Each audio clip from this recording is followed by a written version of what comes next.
Alhamdulillah wassalatu wassalamu ala rasulillah. Amma ba'du, hadirin jamaah yang dirahmati Allah. Kajian kita pada siang hari ini akan membahas tentang tantangan dakwah para nabi. Tantangan dakwah para nabi. Jamaah sekalian, semua nabi itu dilengkapi dengan fasilitas mukjizat. Untuk apa? Karena Allah sudah tahu bahwa semua nabi itu pasti akan mendapatkan tantangan atau tentangan dari kaumnya, dan kisah-kisah para nabi dan rasul di dalam Al-Qur'anul Karim pastinya seputar bagaimana kaumnya membangkang. Nah, berbeda sedikit, ya nggak sedikit sih, berbeda banget dengan Nabi Muhammad SAW. Samanya adalah kalau Nabi dan Rasul itu mendapat tantangan dari kaumnya, Nabi Muhammad juga sama. Hanya saja yang menarik adalah Nabi Muhammad itu ketika menghadapi tantangannya itu boleh kita bilang berhasil menyelesaikan masalahnya. Kalau nabi-nabi yang lain bukan berhasil, Pak. Memang ditolong, tapi dihancurkan umatnya itu. Misalnya nih Pak, Nabi Musa kan lawan Fir'aun. Itu dengan gagah berani, dengan heroik, diceritakan itu bagaimana Allah menghancur leburkan pasukan Fir'aun. Dalam beberapa literatur di kitab tafsir itu, yang hancur itu atau yang mati dari pasukannya Firaun mencapai angka fantastis, 1.200.000 orang, termasuk Firaunnya mati juga di situ ya. Atau misalnya kita baca kisah tentang Nabi Nuh alaihissalam, itu nggak kehitung sih jumlah yang mati, justru yang nggak matinya malah sedikit, kan cuma satu bahteranya itu aja, mati semua tuh Pak, termasuk anaknya pun yang nggak mau ikut ke dalam bahteranya Nabi Nuh kan mati juga. Panggil-panggil ya Bunayya kam ma'ana, nggak mau dia. Nah, Nabi Lut misalnya, satu negeri dimatikan semua kecuali Nabi Lut dan pengikutnya yang jumlahnya nggak begitu banyak. Jadi karakteristik para nabi dan rasul ketika mereka mendapatkan tantangan dari kaumnya itu dibela oleh Allah ya dengan cara dihancurkan kaumnya itu, musuhnya itu. Ya musuhnya ya kaumnya. Karena kan setiap nabi diutus kepada kaumnya sendiri-sendiri kan. Nah, berbeda dengan apa yang terjadi pada nabi kita, Nabi Muhammad SAW. Beliau itu punya dua musuh sekaligus sih sebenarnya, yaitu orang-orang Arab sendiri yang menentang beliau.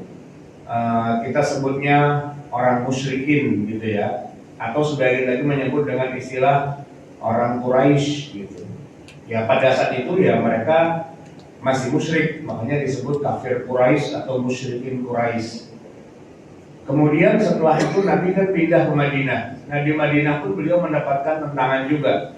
Kali ini dari bangsa yang berbeda, dari Bani Israel atau orang-orang Yahudi. Nah, yang membedakan kisah Nabi Muhammad dengan kisah nabi-nabi sebelumnya begini Pak, memang ada penentangan ya, dan ada permusuhan, bahkan Nabi kan sampai diusir ya, bahkan sampai terjadi kontak senjata perang.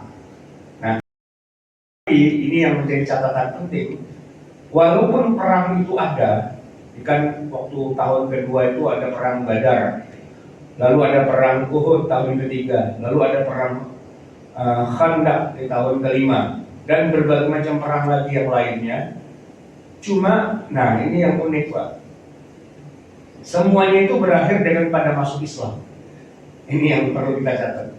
Ya, jadi sebutlah misalnya emang ada perang Badar, tapi jamaah sekalian, perang Badar itu perang yang oleh Nabi itu dihentikan di tengah jalan. Tidak sampai musuhnya itu dibunuh semua. Nabi menghentikan dan menjadikan musuhnya sebagai tawanan perang. Dan itu seharusnya Pak, offside gitu, nggak boleh. Perang itu harus sampai mati, antara yaqtulun wa yuqtalun gitu, membunuh atau dibunuh gitu kan. Peraturan sunnatullahnya para nabi dan rasul itu kalau udah angkat senjata perang melawan musuh-musuhnya, ya musuhnya harus mati Pak. Fir'aun tuh mati, Namrud mati, ya kan. Siapa lagi tokoh-tokoh kafir zaman-zaman para nabi dan rasul, semuanya mati, harus mati. Karena yang namanya perang itu memang udah sehidup semati lah gitu. Kalau nggak hidup ya mati gitu kan. Tapi jamaah sekalian, perang Badar itu menyisakan banyak orang kafir yang nggak dimatiin sama Nabi. Ada yang mati ya, kayak Abu Lahab itu mati, Abu Jahal itu mati, iya benar. Tapi coba Bapak perhatikan, misalnya dalam perang Uhud itu nanti kan ada Khalid bin Walid yang jadi orang kafirnya tuh Pak, yang jadi tokoh antagonisnya. Gara-gara Khalid ini pasukan muslimin banyak yang wafat kan, 70 syuhada gitu ya kan, termasuk paman Nabi Hamzah bin Abdul Muthalib itu kan wafat juga di perang Uhud itu. Nah, siapa itu biang keroknya? Biang keroknya itu kalau pemimpin yang tertingginya sih Abu Sufyan. Tapi kalau panglima perang di lapangannya kan Khalid bin Walid, Amr bin As. Jamaah sekalian, kita sekarang kalau nyebut Khalid bin Walid itu kita pakai sebutin nama radhiyallahu anhu. Amr bin As radhiyallahu anhu. Siapa lagi? Abu Sufyan bin Harb radhiyallahu anhu. Itu tokoh-tokoh kafir-kafir itu Pak, dalam perang Badar, perang Uhud, perang Khandaq dan seterusnya. Di bagian akhir mereka pada masuk Islam tuh Pak.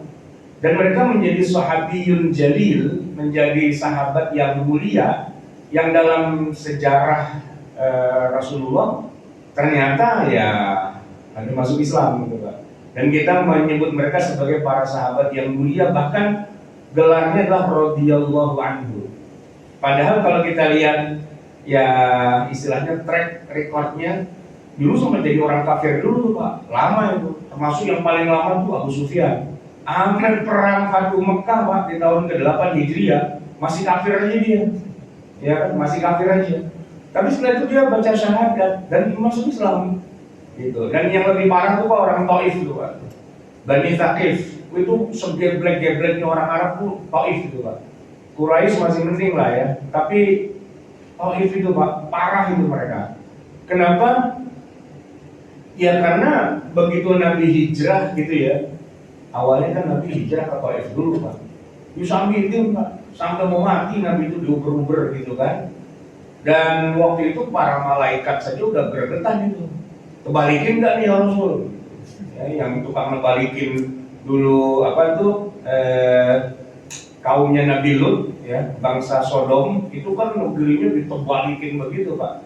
Sampai sekarang tuh masih ada sisa-sisa peninggalannya yang disebut dengan The Dead Sea, Laut Mati, perbatasan antara Jordan dengan Palestina. Nah itu tidak ada kehidupan di dalam laut mati itu. Dulunya tuh negeri itu rata, maksudnya dataran biasa, tapi diamblesin sama Allah sampai 400 meter di bawah permukaan laut. Dan tidak ada kehidupan di situ sampai kiamat. Makanya disebut laut mati dengan kadar garam yang sangat tinggi. Bahkan kalau kita nyemplung pun kita nggak bisa tenggelam karena berat jenisnya air garamnya itu sangat tinggi. Badan kita sama berat jenis air lebih berat jenisnya air, jadi kita nggak bisa tenggelam. Nah, itu apa namanya, perang yang Nabi SAW lakukan ini kepada orang musyrikin ya, itu malaikat aja udah ikut bergetan gitu. Kebalikin nggak nih? Tapi Nabi bilang enggak, biarin aja, biarin aja mereka kafir. Saya masih nungguin kan mereka taubat atau setidaknya anak-anaknya lah yang pada masuk Islam. Dan benar Pak, 10 tahun kemudian itu si Taif itu Pak pada masuk Islam. Ya, setelah dikepung sama Nabi berhari-hari setelah Fathu Mekah, habis nih Mekah pada masuk Islam, Nabi ke Taif. Gitu. Apa? Ya orang Taif kepung lagi, mau apa gitu ya. Nah disitulah mereka pada masuk Islam. Jadi jemaah sekalian yang dirahmati Allah, salah seorang sejarawan Mesir bernama Dr. Muhammad Imarah itu bikin penelitian begini Pak tentang sirah nabawiyah. Memang ada banyak perang di zaman Nabi, tapi perangnya itu Pak minim korban jiwa. Minim korban jiwa. Semua perangnya Nabi itu kalau disusun berapa jumlah korban jiwanya, ternyata tidak sampai angka 386. Itu udah maksimal sekali. 386 jiwa itu sudah include dari kaum muslimin yang mati sebagai syuhada dan juga orang-orang lawannya, orang kafir itu. Ada yang Yahudi, ada yang orang Arab dan sebagainya. 386 jiwa saja. Padahal kalau kita ngomong perang Tabuk Pak, wah itu kan 200.000 loh pasukan itu. Masa yang wafat cuma 386, bukan cuma satu perang ya, semua perangnya Nabi itu totalnya cuma 386. Saya ingat angkanya itu Pak, 386 itu gara-gara dulu ada komputer tuh Pak, ada XT 386, 486, masih ingat gak Pak? Komputer zaman dulu 386 gitu angkanya. Ini nggak masuk akal gitu Pak ya. Dalam arti begini, ternyata Nabi itu walaupun perang, tapi perangnya memang aneh sih ya. Sebelum perang Nabi bilang nggak boleh bunuh orang tua, nggak boleh bunuh perempuan, nggak boleh bunuh anak-anak, nggak boleh bunuh rahib dan pendeta, nggak boleh ngancurin gereja, nggak boleh ngancurin rumah ibadah. Banyak kan nggak bolehnya gitu Pak, ya kan? Jadi ini kita mau perang tuh gimana nih, kok apa-apa nggak boleh, apa nggak boleh gitu. Bahkan prajurit perang pun kalau udah terdesak nggak boleh dibunuh juga. Kalau dia sudah bilang nyerah ya harus istilahnya ditahan, jangan dibunuh. Ada juga tuh kejadian, saya lupa riwayatnya Pak Ali bin Abi Thalib atau siapa gitu ya.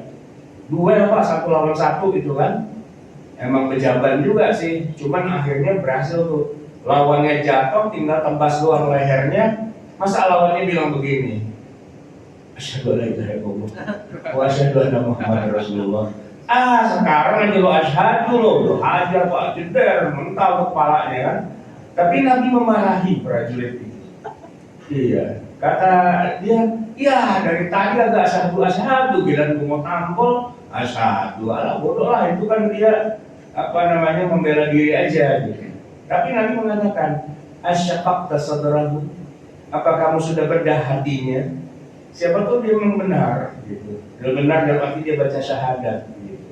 Nangis berurai air mata sahabat itu. Segitunya kita disuruh perang, tapi giliran udah mau tinggal matiin doang, disuruh tahan dulu gitu. Jadi jamaah sekalian yang dirahmati Allah, memang sih ya, kalau kita baca cerita-cerita perangnya Nabi itu kurang heroik gitu Pak. Ya, musuhnya gak mati gitu.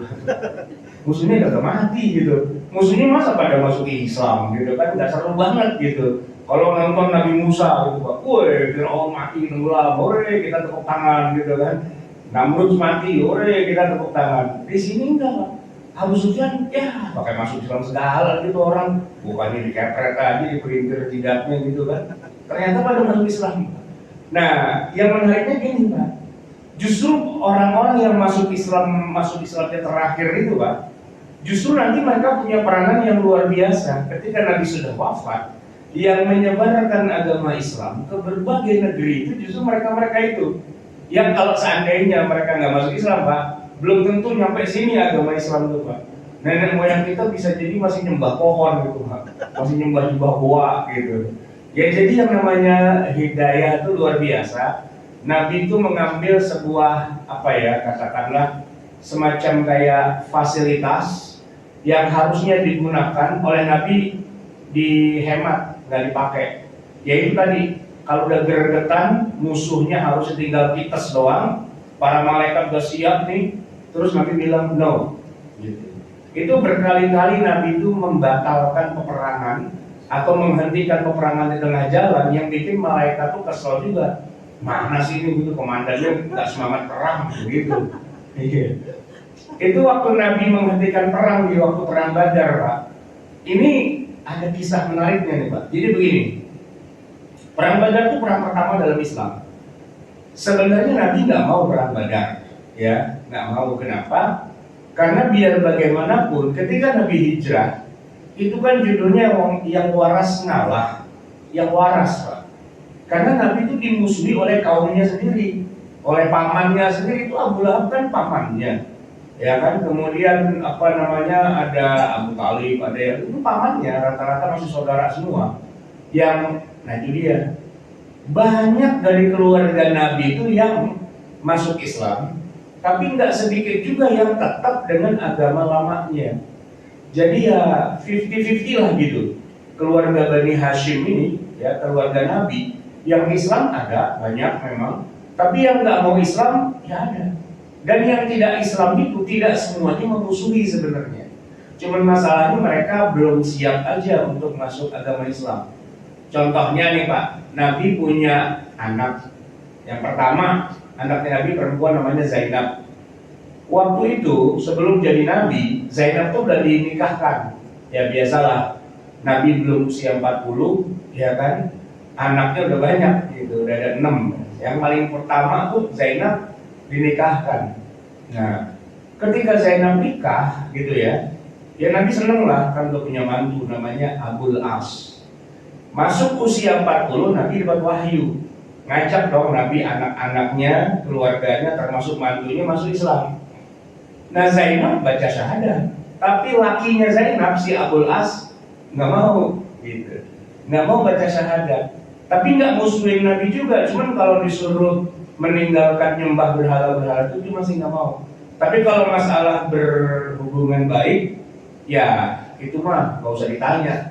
Nabi itu sama orang kafir tuh hubungannya baik banget gitu, termasuk sama pamannya sendiri siapa Abu Lahab itu Nabi hubungannya baik banget. Cuman Abu Lahabnya dia yang gedek sama Nabi Muhammad karena dakwah Nabi Muhammad dianggap menghina nenek moyang mereka begitu ya. Nah, ketika Nabi hijrah, ya kan, itu si Zainab kan nggak bisa ikut hijrah Pak, karena dia masih punya suami yang kafir tinggal di Mekah. Jadi ya pisahlah Nabi. Masa setahun setelah hijrah terjadi perang Badar, ketemunya sama si mantu itu Pak, Abul As gitu. Padahal Nabi dengan mantunya itu nggak musuhan. Ya Abul As juga nggak benci Nabi sih sebenarnya. Cuman keadaan memisahkan mereka dan membawa si Abul As harus ikut perang Badar. Nah di dalam perang itu Nabi melihat, ya Allah mantu gue bacok palanya, anak gue jadi janda nih urusan ini. Kan begitu Pak, ya kan? Di sana Nabi ketemu lagi dengan sahabatnya sejak kecil. Sebenarnya sih bukan sahabat ya, itu jatuhnya paman. Cuman karena usianya seumuran, sepantaran, teman main masih kecil Pak, namanya Al-Abbas gitu. Begitu Nabi lihat dalam perang Badar, iya ngapain lu Abbas di situ gitu kan, perang katanya. Ya tapi lu masa di bagian sama gue di bagian sini, ntar kita bunuh-bunuhan. Ya enggak sih, udah sono jangan di sini, ntar pada bacok lagi sono gitu. Itu Pak, Nabi malas banget ngadepin saudara-saudaranya sendiri, keluarganya sendiri dalam perang itu kan. Sebenarnya kan Nabi niatnya bukan mau perang Pak, mau mencegat kafilah dagang. Orang Quraisy itu dagang gitu kan ke negeri Syam, lewatlah daerah-daerah dekat Madinah. Nabi pengen ambil harta mereka karena waktu Nabi hijrah, hartanya Nabi dan para sahabat diambil sama mereka. Ayo balikin sini gitu ya. Ternyata kan skenario ini berubah Pak di tengah jalan. Pasukan musyrikin Mekah itu menurunkan 1.000 orang Pak dengan senjata lengkap, dan Nabi jadi serba salah. Orang tadinya cuma mau jadi ya istilahnya 300 orang itu Pak, rata-rata mah yang anggota itu aja apa pos ronda gitu, cuma hansip doang kelasnya, nggak kelas berperang gitu. Pegang pedang juga jarang-jarang mereka, tiba-tiba harus berhadapan dengan lawan 1.000 orang, kan serba salah itu. Makanya Nabi kemudian doa, ya Allah, ini kalau udah kayak gini gimana nih? Gitu. Ya, soalnya kan Nabi belum pernah perang ya kan, belum pernah menghadapi musuh segitu banyak dan itu saudaranya semua, ya kan? Nah, Nabi bilang, ya Allah tolongin saya lah. Ya, ini kalau sampai saya kalah nih, engkau nggak disembah lagi di muka bumi gitu ya. Ternyata kan Allah mengabulkan doa Nabi Pak. Diturunkanlah 3.000 pasukan malaikat. 3.000 Pak. Ya kan invisible army, nggak kelihatan itu, ya kan? Ketahuannya ketika para sahabat lagi mau bacok, belum sempat diayunkan pedangnya, nah kepalanya orang kafir udah jatuh duluan. Ini bukan full body contact belajar di kulon nih masalahnya. Masalahnya adalah ini malaikat pada turun, gitu kan? Nabi kaget, Pak, ya Allah, malaikat pada turun, ntar pada mati semua itu musuh-musuh saya, gitu kan? Di situ Nabi bilang hentikan, berhenti, jangan diterusin perangnya. Malaikat pada kaget, lah itu disuruh perang hancurin, tiba-tiba kata komandan suruh berhenti, bagaimana urusan gitu kan? Iya, nah akhirnya dijadikan tawanan itu Pak. Al-Abbas ditawan, Abul As ditawan, siapapun ditawan aja, nggak dibunuh, kasihan. Tapi juga masih berpikir, ntar juga dia masuk Islam kali gitu kan. Kalau dibunuh mah udah mati, masuk neraka gitu seterusnya. Itu Pak, Nabi menghentikan perang di tengah jalan, mentang-mentang dia komandan lapangan ya, dapat teguran Pak dari Allah. Turun itu Jibril bawa wahyu dari Allah. Maka dari nabiyyin ayyakuna lahu asra hatta yuskhina fil ardi. Tidak pantas bagi seorang nabi menghentikan perang di tengah jalan. Harusnya dia bunuh semua musuhnya. Memang begitulah sunnatullahnya dari zaman dulu. Semua nabi dan rasul itu kalau perang musuhnya mati semua. Ini Nabi Muhammad apa ceritanya di tengah jalan pakai dihentikan perang? Nabi ketakutan Pak. Ditegur kayak gitu sama Allah langsung. Dari langit yang 7 turun Jibril itu ngeri Pak, gitu kan? Makanya Nabi nangis, dia sesenggukan gitu, sambil ketakutan juga. Waduh, salah saya nih gitu ya. Ini seandainya Allah nggak memberikan saya ampunan dan tidak memberi keringanan pada saya yang mati nih, ya bisa hujan batu nih bentar lagi nih, gitu kan? Dihukum sama Allah begitu. Ternyata ditunggu-tunggu nggak hujan batu juga Pak. Lama gitu kan, kemudian gak lama Jibril datang senyum-senyum. Apa Jibril kok senyum-senyum? Tenang Muhammad, kenapa? Allah sudah membatalkan tadi ancamannya. Yang katanya tidak pantas itu dicabut. Jadi ayatnya nggak jadi diturunin, ayat tetap turun, tapi hukumnya nggak berlaku kata Jibril. Jadi ya udah nggak apa-apa, tangkepin aja, jangan dibunuh. Mintain kepada mereka uang tebusan. Ya dengan uang tebusan itu kamu bisa mendapatkan niat yang awal. Kan mau ngambil harta gitu kan dari kafilah dagang. Nah sekarang pasukannya tangkap dan kalau belum mau dilepas bayar gitu. Pada bayar Pak. Nah itu Abul As bayar juga tuh Pak. Ya sama mertua. Kata Nabi, kamu kalau mau dilepas bayar. Abul As bawain kalung Pak, punya istrinya. Ya berarti punya anaknya Nabi kan. Ternyata tuh kalung bukan punya istrinya dong, itu pemberian dari Khadijah almarhumah gitu. Begitu Nabi lihat, ya kalung bini gua ini mah, Nabi bercucuran air mata. Akhirnya kata Nabi, udahlah, ini kalung lu bawa pulang nanti ke Mekah sana, nggak usah bayar, dah lu pulang aja, gitu kan? Pulang aja. Tapi dengan satu syarat apa? Kamu udah saya kasih ampun ya, terus nyawaku mati nih udah hilang gitu kan? Udah saya kasih keringanan, udah gitu nggak usah pakai bayar. Satu aja saya minta, bebaskan istrimu kalau mau mengunjungi bapaknya di Madinah. Bukan suruh ceraiin Pak, kasih izin, gitu aja. Abul As pulang Mekah, gitu kan. Dan kemudian dia cerita sama bininya, dibebasin Bang, bebasin. Bayar berapa kena? Mbak, gratis, gitu. Wah, asik banget gitu ya. Yang lain pada menang segini. Nah, jadi dia bebas, cuma ada syaratnya apa? Saya suruh ngizinin kamu kalau mau ke Madinah. Boleh Bang? Iya, ya boleh. Orang sudah janji gitu. Babe lo baik banget, gitu. Saya dilepasin, saya nggak usah bayar. Ya masa saya kagak bisa balas jasanya? Ya udah lo kalau mau ke Madinah aja sama. Gitu. Ya Zainab berangkat Pak ke Madinah, ya kan? Ketemulah dengan Rasulullah.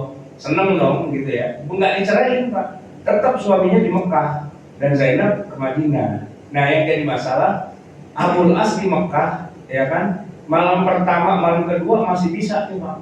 Cuma malam ketiga, nah itu dia. Perasaan sepi amat, orang dingin lagi gitu kan? Ya lama-lama dimikir, sama juga bohong gua. Dia lepas pulang, bini gak ada, ya kan? Bininya ke Madinah. Mikir akhirnya dia buntelan Pak. Baju dibungkusin semua, berangkat. Mau kemana Bulas? Madinah, apa nyusul ini masuk Islam, nah gua katanya masuk Islam. Sampai Madinah baca syahadat, syahadu la ilaha illallah wa syahadu anna Muhammadar Rasulullah.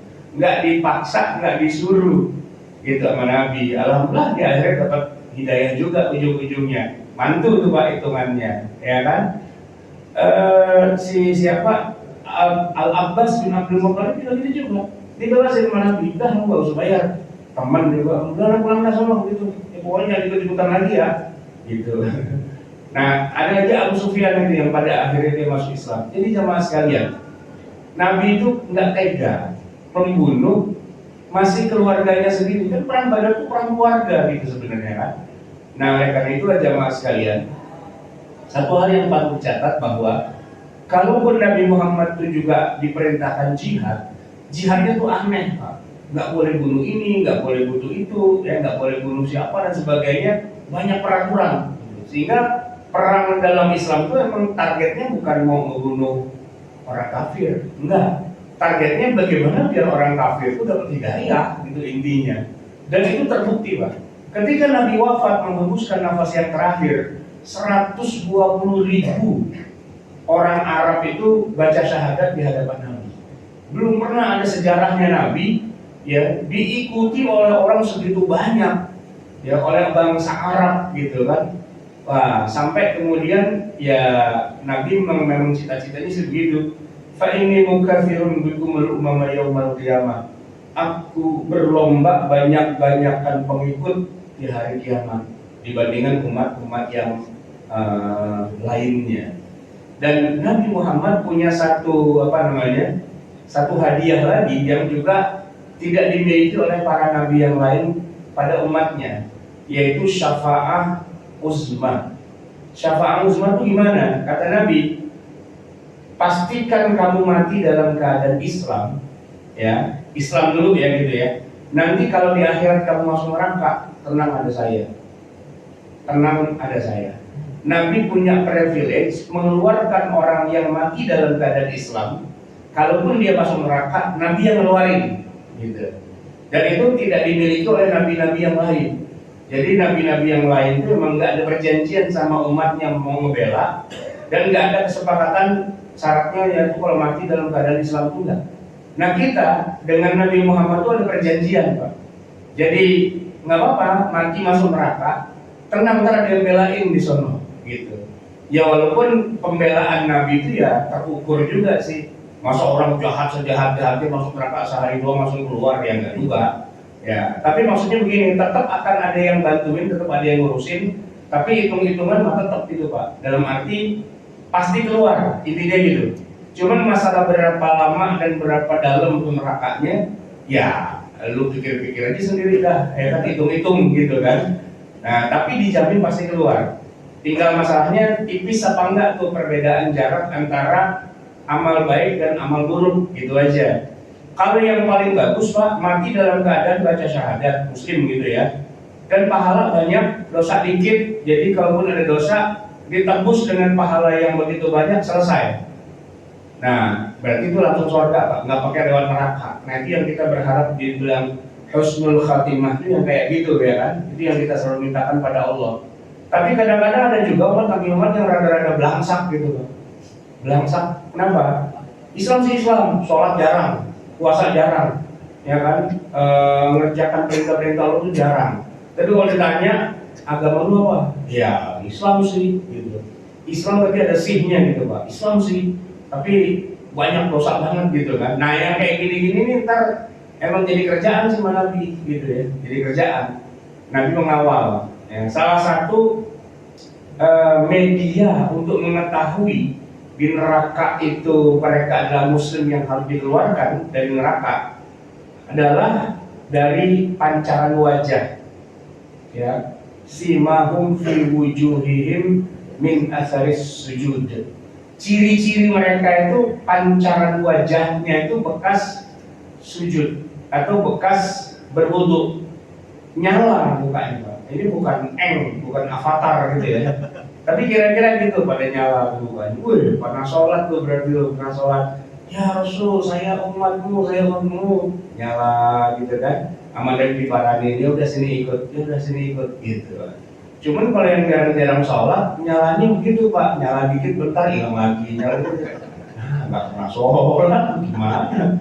Wudhu aja nggak pernah, susah ini Pak yang kayak gini kan. Islam sih, cuma kata lagi tar dulu dah ya, gue ngurusin yang ini dulu gitu kan. Lu yang lamaan dikit kan dikotak-kotakin dikit gitu ya. Jadi itu nomor satu sholat dulu Pak, ya kan? Kalau bisa sih cara sampai lewat neraka gitu kan. Sholat semua beres apa beres ya, kalau ada sedikit-sedikit yang ya istilahnya cacat jamak lah, ya kan. Nanti ada Rasulullah, kalau bedanya cuma dikit, maksudnya dosanya nggak terlalu banyak, ya masuk neraka sih ya, tapi cepat gitu Pak keluarnya, ya kan.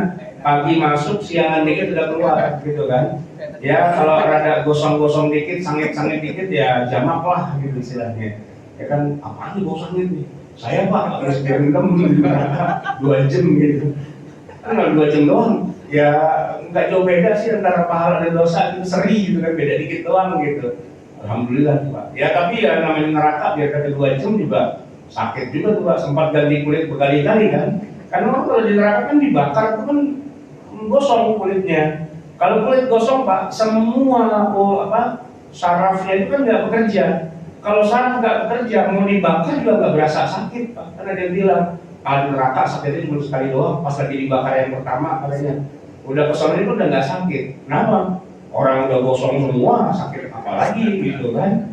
Oh nggak begitu. Allah udah turun ayat tuh. Kullama nadijat juluduhum badalnahum juludan ghairaha. Setiap kali kulitnya gosong, Allah ganti dengan kulit yang baru untuk bisa merasakan azab. Itu ayat Quran, ya kan? Jadi kerjaan orang di neraka itu tiap waktu ganti kulit lagi loh. Iya, kemarin udah gosong gitu. Sekarang bakar lagi gitu ya. Ganti kulit bakar gitu. Kerjaannya kayak gitu aja Pak.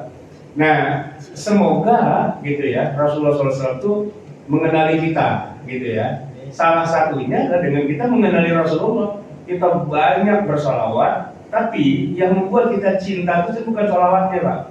Ya, kalau salawat kan kepaksa, cuma Allahumma sholli ala Muhammad. Ya, paling kita mau membaca lah itu kan. Tapi begitu kita menelusuri jejak-jejak langkah kaki Nabi, ya kan, mengikuti bagaimana ya istilahnya Nabi itu berjalan, Nabi itu menghadapi musuh-musuhnya, menghadapi kaumnya dalam sirah nabawiyah, itu kayak kita tuh seakan di hadapan kita tuh Rasulullah gitu. Karena dekat gitu, karena kita baca sirah nabawiyah, ya kan, yang membuat kedekatan kita pada Nabi kan kalau kita baca terus tuh sirah nabawiyah. Makanya orang Betawi Pak, nggak boleh malam cuma dikit, mau udah baca rawi aja bawaannya gitu. Baca rawi Pak, baca Maulid Barzanji, itu kan sejarah Nabi itu kan. Walaupun kadang-kadang saya suka ketawa sendiri, dia baca bolak-balik, paham juga kagak gitu masalahnya, ya kan. Karena dianggap sirah nabawiyah itu kayak baca Quran gitu, ya kan. Nggak apa-apa sih, cuman bagusnya tuh dibaca biar kita tuh merasakan suasananya. Bahkan kalau misalnya ada kesempatan kita haji misalnya atau umroh gitu kan, napak-tilas Pak, oh ini dulu rumahnya Nabi ini, oh ini dulu Gua Hira nih, oh ini dulu Nabi begini. Itu kan kita nyambung tuh Pak, ya kan. Orang kalau mimpi ketemu Nabi Pak, paling nggak dia baca sirah nabawiyahnya tuh udah ngelompok gitu. Setiap kali ada kejadian apa, oh ini dulu Nabi begini, oh dulu Nabi begini, dekat gitu kan. Sehingga menyebut nama Rasulullah tuh nggak aneh, nggak asing gitu. Dia harus betul-betul punya interaksi yang dalam dan kuat dengan kehidupan dari Rasulullah Shallallahu Alaihi Wasallam. Dan otomatis tuh Pak, kita jadi juga dekat sama Quran. Karena gini Pak, 23 tahun masa kehidupan Nabi itu, ya, itulah masa turunnya Quran. Sebelum Nabi Muhammad usia 40, Quran nggak ada yang turun. Dan begitu Nabi usia 63 beliau wafat, ya Quran berhenti. Jadi kontak antara langit dan bumi itu terjadinya hanya dalam durasi 23 tahun, yaitu ketika Nabi hidup. Karena Quran turunnya pada Nabi Muhammad, gitu. Nah maka setiap kita baca ayat Quran harus kita tahu juga, oh ini ayat turun waktu Nabi lagi begini nih, ayat ini turun waktu Nabi lagi begini nih, gitu kan? Sehingga interaksi kita double Pak, sirah nabawiyah dan tafsir. Karena itu bagian yang utuh yang tidak bisa dipisahkan. perjalanan hidup Nabi adalah perjalanan turunnya Quran. Gitu Pak, 23 tahun. Maka kalau kita mencintai Rasulullah, harusnya kita juga mencintai Al-Quran. Bagaimana ceritanya Quran itu turun? Nah yang susah kan gini Pak, kita baca Quran nih, baca doang, belum tentu kita paham. Nah itu kan yang jadi masalah, ya kan?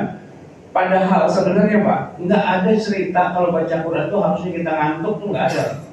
Kenapa? Karena kita tahu ini Allah lagi ngomong apa, dalam situasi apa, dan ceritanya kayak apa pada saat ayat ini turun. Harusnya tuh terkoneksi gitu kan. Nah, kenapa kita kalau baca Quran kayak nggak nyambung gitu? Bawaannya udah pedas aja tuh mata sepet-sepet gitu Pak. Baru dapat 2 lembar, bawaannya udah sepet-sepet aja. Pertama kita nggak paham isinya. Yang kedua nggak tahu ceritanya. Ini lagi cerita ngomongin apaan sih? Gitu. Karena nggak tahu kan. Padahal seru Pak. Ini ada ayat Quran turun. Ceritanya waktu zaman Nabi itu begini. Terus ayatnya kenanya begini-begini. Wah mantap gitu Pak.